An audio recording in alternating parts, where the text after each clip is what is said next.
Hello, my dear and dear students. Assalamu alaikum. How are you? Fine. It's okay.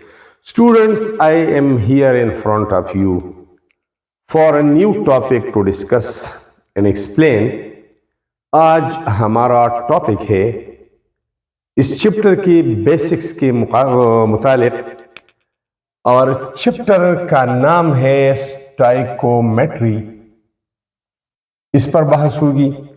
इसके बाद molecular formula और empirical formula को discuss करते हैं। ठीक है, तो सबसे पहले student stoichiometry. What is stoichiometry? Basically stoichiometry word is the combination of two Greek word, G for Greek. Stoichiometry word is the combination of two Greek words. One is stoicheion, stoichion भी आप बोल सकते हैं, स्टाइकन, स्टेकियन, स्टेचियन, स्टेकियन। स्टेकियन एक लफ्ज है, meaning element, जिसका माना है एलिमेंट। ये ग्रीक में स्टेकियन या स्टाइकन एलिमेंट को बोलते हैं। एंड मेट्रॉन एक ग्रीक वर्ड है, उसका मतलब है मेजरमेंट और मेजर, पैमाइश। तो इसका सिंपल मतलब ये हो गया कि स्टाइकोमेट्री में हम एलिमेंट्स की पैमाइश करते हैं और एलिमेंट्स से कंपाउंड बनते हैं, तो कंपाउंड्स की भी पैमाइश करते हैं। कैसे पैमाइश करते हैं वो आगे बढ़कर हम बताते हैं। तो सबसे पहले तो वर्डिंग। अब अगर आप देखें तो लेटरली स्टाइकोमेट्री, लेटरली लुगवी, लफ्जी मीन्स, इसका लफ्जी माना है मेजरिंग एलिमेंट्स। मेजरिंग एलिमेंट्स, यहां पर मैंने एरो ड्रा किया, मेजर एलिमेंट्स, मेजरिंग एलिमेंट्स। इसमें हम एलिमेंट्स को मेजर करते हैं, उसकी पैमाइश करते हैं, उसकी क्वांटिटी, कुछ की दी होती है, कुछ की मालूम करनी होती है, तो गिवन वैल्यू की मदद से हम वो अननोन वैल्यूज मालूम करते हैं।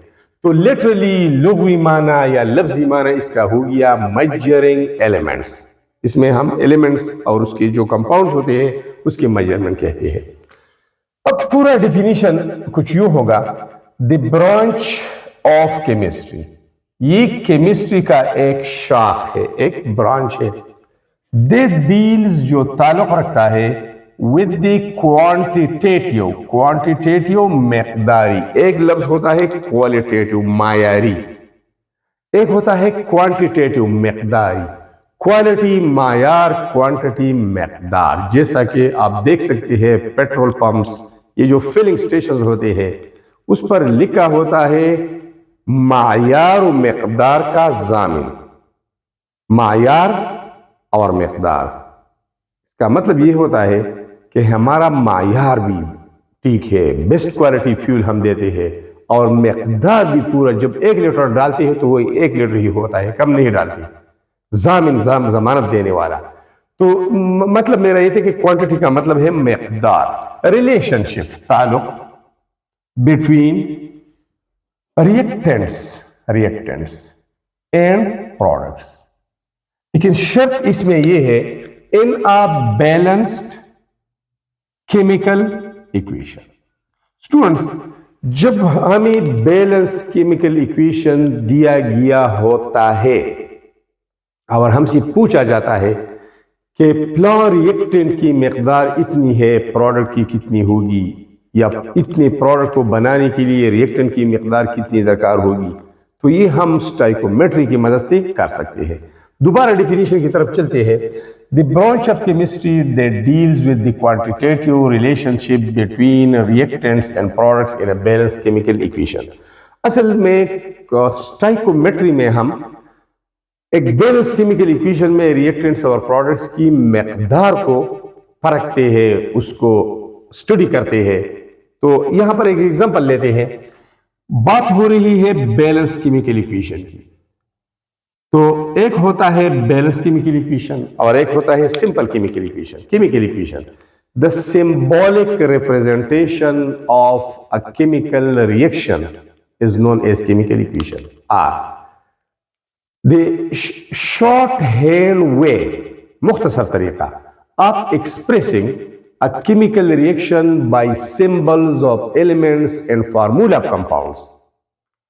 एक मुख्तसर तरीका जिसमें हम एलिमेंट्स को सिंबल से जाहिर करते हैं, कंपाउंड्स को फार्मूला से जाहिर करते हैं।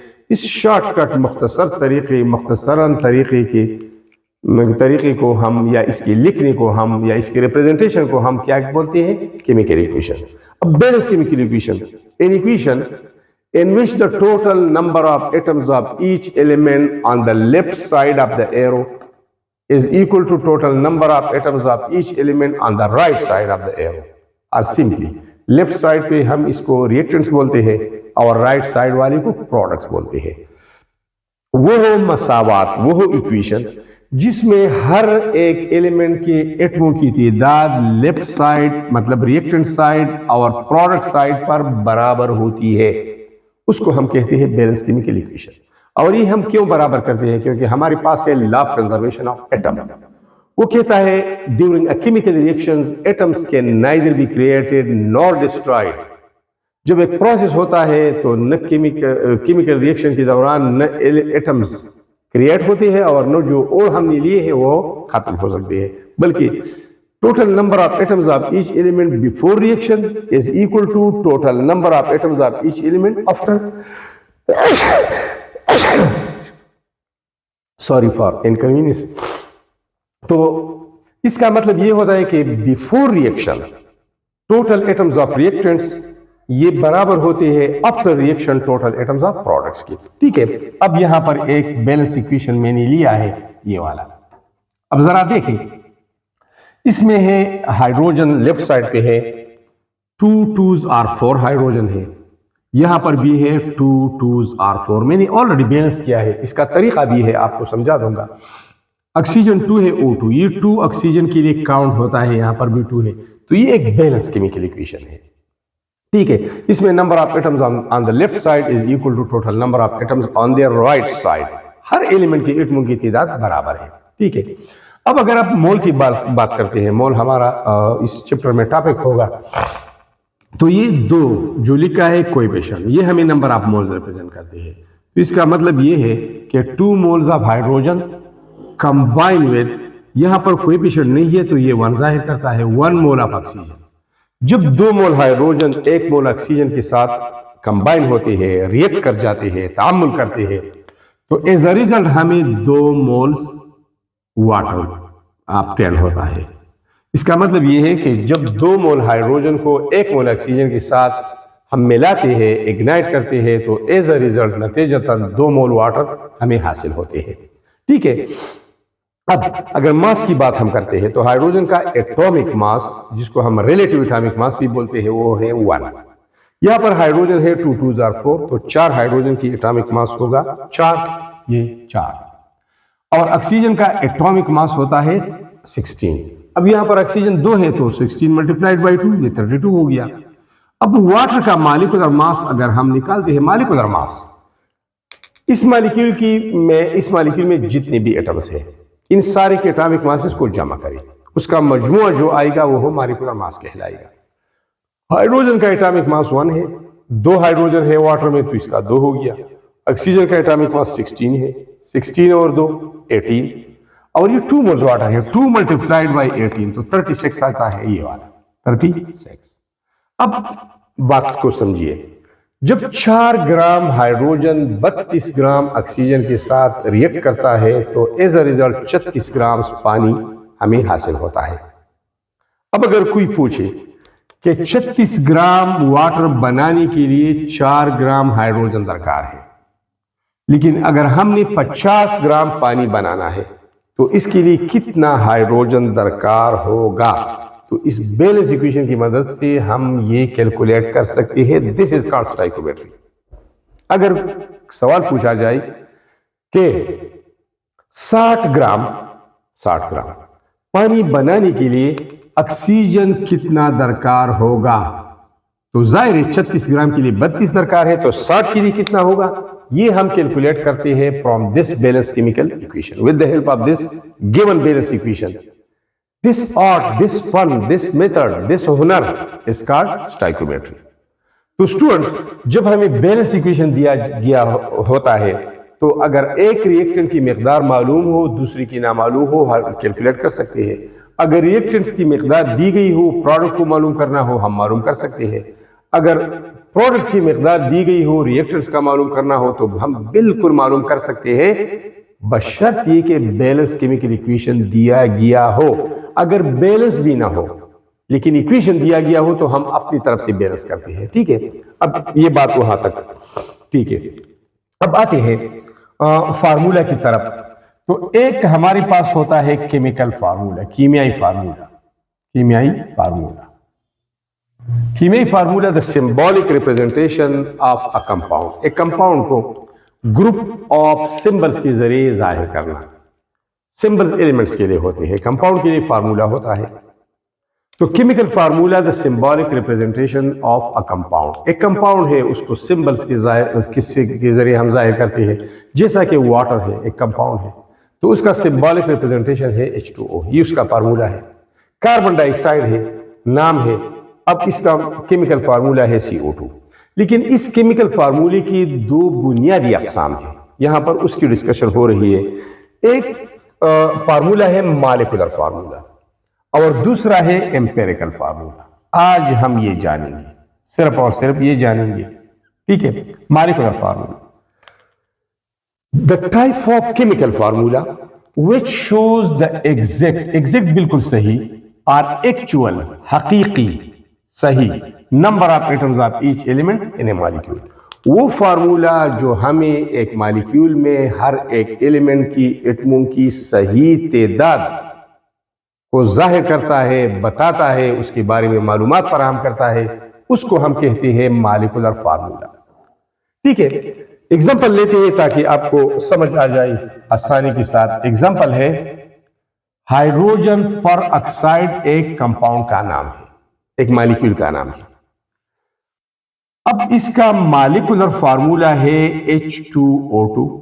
तो आप जरा देखिए, ये मॉलिक्यूलर फार्मूला हमें बिल्कुल एग्जैक्ट तादाद बताता है कि हाइड्रोजन पर ऑक्साइड मॉलिक्यूल 2 हाइड्रोजन एटम और 2 ऑक्सीजन एटम से बना है। इसमें हाइड्रोजन भी 2 है, ऑक्सीजन भी 2 है। ये बिल्कुल हमें वो एग्जैक्ट सही तादाद बता रहा है। इसके अलावा एक और ग्लूकोज मैंने लिखा है, ये कंपाउंड है, मॉलिक्यूल है, इसका मॉलिक्यूलर फार्मूला है C6H12O6। तो ये फार्मूला हमें बता रहा है कि there are 6 carbon, 12 hydrogen and 6 oxygen atoms in 1 molecule of glucose. तो ये फार्मूला बिल्कुल सही तादाद हमें बता रहा है हर एक एलिमेंट की एटम का।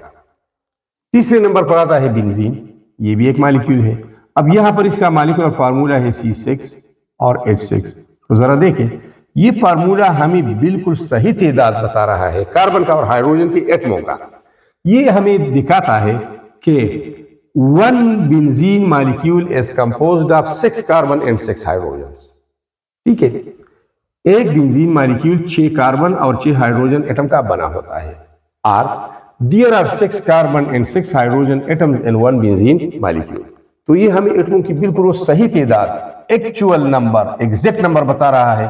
So this one is molecular formula. इसके अलावा अगर आप एग्जांपल लेते हैं वाटर का, एक मॉलिक्यूल है, कंपाउंड भी है, तो इसका मॉलिक्यूलर फार्मूला है H2O। अब ये फार्मूला हमें एग्जैक्ट तादाद बता रहा है, सही तादाद बता रहा है कि there are 2 hydrogen and 1 oxygen in water molecule. पानी की मॉलिक्यूल में 2 हाइड्रोजन और 1 ऑक्सीजन एटम है। 2 हाइड्रोजन और 1 ऑक्सीजन एटम से पानी का एक मॉलिक्यूल बना है। तो ये हमें बिल्कुल एग्जैक्ट तादाद बता रहा है, इसको कहते हैं मॉलिक्यूलर फार्मूला। अब आते हैं दूसरी फार्मूले की तरफ, जिसको हम बोलते हैं empirical formula. Empirical, basically students, the word empirical means experimental. Empirical का मतलब है एक्सपेरिमेंटल। एम्पिरिकल का मतलब है बेस्ड ऑन एक्सपेरिमेंट्स, जिसकी बुनियाद ऑब्जर्वेशंस पर हो, एक्सपेरिमेंट्स पर हो। इसका मतलब यह है कि एम्पिरिकल फार्मूला एक्सपेरिमेंट के बगैर मालूम नहीं होता। जो सैंपल हमें दिया गया होता है कि ये सैंपल है, इसमें इसका आप एम्पिरिकल फार्मूला मालूम करें, तो हम एक्सपेरिमेंट करते हैं, उसके बाद ये कहते हैं, मुख्तलिफ कैलकुलेशन करते हैं कि इसका ये एम्पिरिकल फार्मूला है। ठीक है, मालिक को एम्पिरिकल से फिर मालिक को आसानी से कैलकुलेट किया जा सकता है।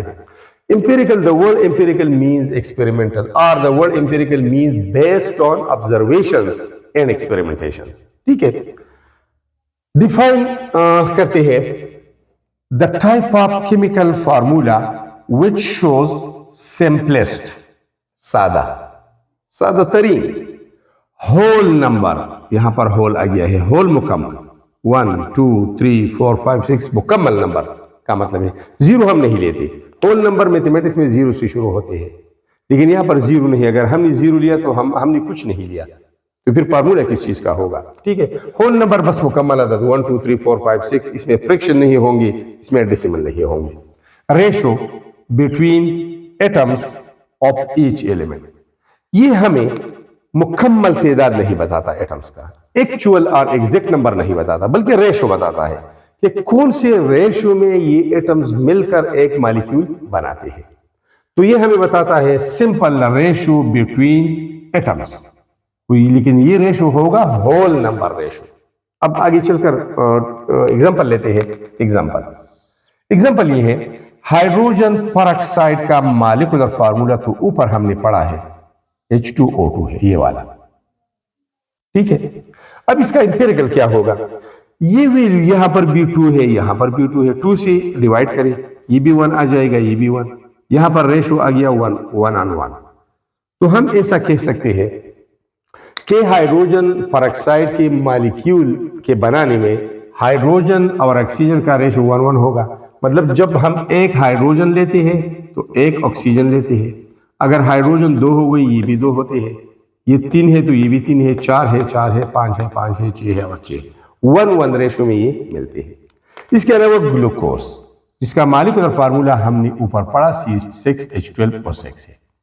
अब C6H12O6 तो मॉलिक्यूलर फार्मूला है।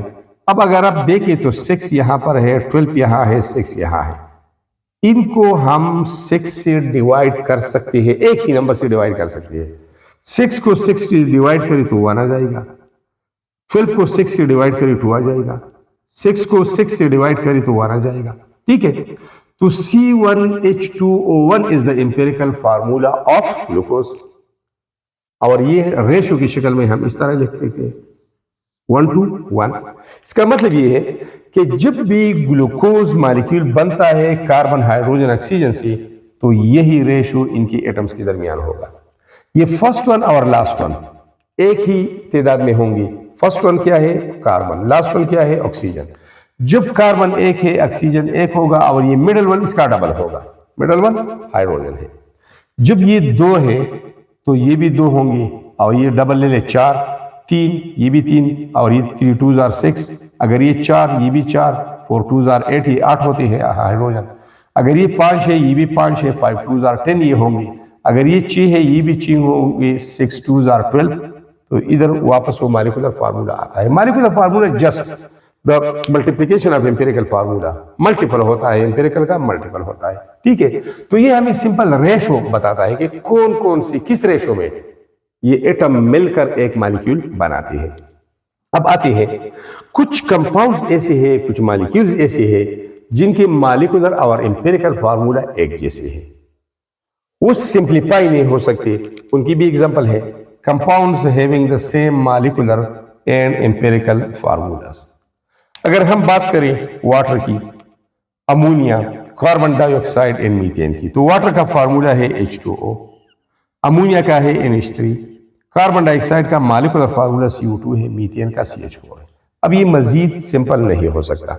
अगर आप इसको 2 से डिवाइड करते हैं तो हाइड्रोजन तो 1 होगा, लेकिन ऑक्सीजन ऑलरेडी 1 है, 2 से डिवाइड करने से ये 1/2 आता है। तो यहां पर तो हमें कहते हैं कि होल नंबर रेशो में होंगी, फ्रैक्शन होनी चाहिए। ठीक है, यहां पर अगर आप देखें अमोनिया है तो इसका यही सिंपल फार्मूला है, मॉलिक्यूलर भी है, एम्पिरिकल भी है। यह नाइट्रोजन 1 है, हाइड्रोजन 3 है, अगर हम इसको 3 से डिवाइड करते हैं तो हाइड्रोजन तो 1 आ जाएगा, लेकिन नाइट्रोजन ऑलरेडी 1 है, 3 से डिवाइड करने से ये 1/3 हो जाएगा, तो होल नंबर नहीं रहेगा। तो जब होल नंबर रेशो आता है तो हम डिवाइड करते हैं, नहीं आता तो वही छोड़ देते हैं। तो ये है molecular and empirical formulas both. अब स्टूडेंट्स लास्ट में हम आते हैं एक टेबुलर फॉर्म की तरफ, आपकी आसानी की खातिर। वो टेबल ये है कि यहाँ पर हमने लिखे हैं compound, molecular formula and empirical formula. तो कंपाउंड हमारे पास है ग्लूकोज, इसका मॉलिक्यूलर फार्मूला है C6H12O6। 6 से डिवाइड करें, कार्बन 1 आ जाएगा, 6 से डिवाइड करें 2 और 6 से डिवाइड करें 1, तो इसका एम्पिरिकल फार्मूला बन गया CH2O। CH2O is the empirical formula. 1 लिखने की जरूरत नहीं है, 1 multiplied by anything is equal to that thing, ठीक है, CH2O हो गया। अब बेंजीन का मॉलिक्यूलर फार्मूला क्या है? C6H6 है, 6 से तकसीम करें, ये भी 1 आ जाएगा, ये भी 1 आ जाएगा। अगर 1 लिखते हैं तो भी ठीक है, लेकिन लिखने की जरूरत नहीं है। तो CH is the empirical formula benzene. Hydrogen peroxide जो पहले भी हमने डिस्कस किया, H2O2 मॉलिक्यूलर है, 2 से डिवाइड करें, ये भी 1 हो जाएगा, ये भी 1 हो जाएगा, ये वाला। तो HO is the empirical formula of hydrogen peroxide. इस तरह ईथेन है, मॉलिक्यूलर फार्मूला C2H6 है। अब 2 से डिवाइड करें, 2 1s are 2, 2 3s are 6, तो इसका एम्पिरिकल CH3 आ जाता है।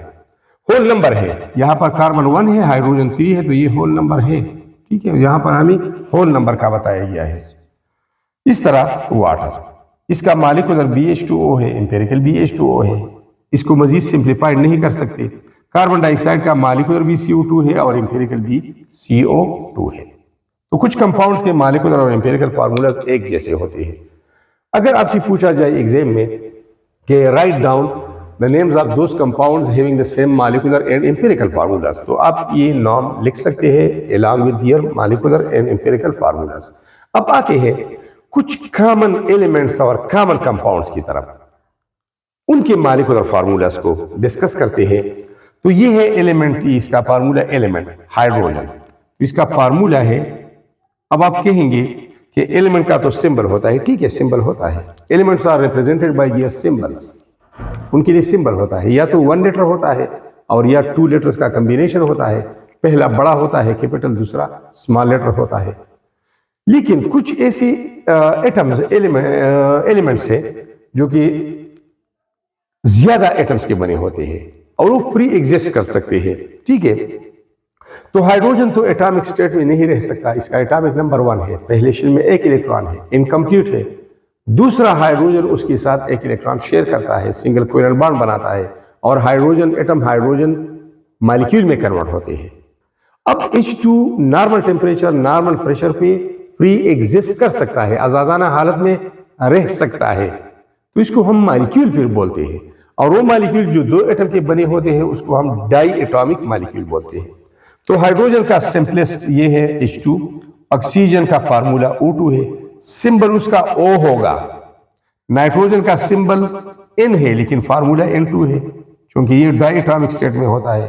क्लोरीन का सिंबल Cl होता है लेकिन इसका फार्मूला Cl2 है। अब फ्लोरीन का सिंबल F है लेकिन ये एटॉमिक स्टेट में नहीं होता, मॉलिक्यूलर फॉर्म की तरफ जाता है, तो फार्मूला F2 होता है। यहां पर वही बात दोहराई जा रही है, वाटर है H2O, कार्बन डाइऑक्साइड है CO2, हाइड्रोक्लोरिक एसिड है जिसको हम HCl भी बोलते हैं, सोडियम हाइड्रोक्साइड है NaOH और कॉपर सल्फेट है CuSO4। तो स्टूडेंट्स आज का टॉपिक था हमारा स्टाइकोमेट्री की डिफिनीशन बेसिक्स के बारे में, उसके बाद बेल्स केमिकल इक्वेशन और मॉलिक्यूलर फार्मूला, इसके साथ एम्पिरिकल फार्मूला और examples. Thanks a lot for watching this video. Share this video, like this video and subscribe the channel. And also इस चैनल को फैलाइए ताकि दूसरे बच्चों का भी भला हो सके।